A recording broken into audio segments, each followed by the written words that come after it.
21শে ফেব্রুয়ারি উদযাপন উপলক্ষে আয়োজিত আজকের এই প্রভাত ফেরি ও জাতির শ্রেষ্ঠ সন্তানদের প্রতি শ্রদ্ধা জ্ঞাপনার্থে নাকালিয়া সাগাশিয়া বণিক উচ্চ বিদ্যালয় কর্তৃক আয়োজিত আজকের এই অনুষ্ঠানে আগত সকল শিক্ষার্থী, অত্র প্রতিষ্ঠানের সম্মানিত প্রধান শিক্ষক, সহকারী প্রধান শিক্ষক, পরম শ্রদ্ধেয় যোদ্ধার মুকুট সকল শিক্ষকদের প্রতি আন্তরিক শ্রদ্ধা।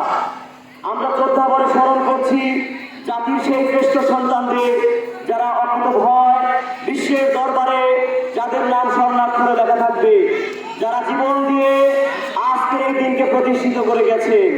আমরা শ্রদ্ধা ভরে স্মরণ করছি বাংলার সেই সকল সূর্য সন্তান, যারা কোনো কিছুর কাছেই হার মানেনি, যারা বিশ্বের দরবারে একটাই দেশ, একটাই জাতি, একটাই স্বপ্ন, দেশের জন্য, ভাষার জন্য জীবন দিয়েছিল।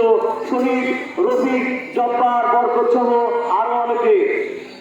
মা বাংলার মাতৃভূমির সেই সকল সূর্য সন্তানদের প্রতি হাজার হাজার লাখো সালাম ও শ্রদ্ধা জানাচ্ছি নাকালিয়া সাগাশিয়া বণিক উচ্চ বিদ্যালয়ের এই শিক্ষা প্রতিষ্ঠান থেকে। ধন্যবাদ সকলকে।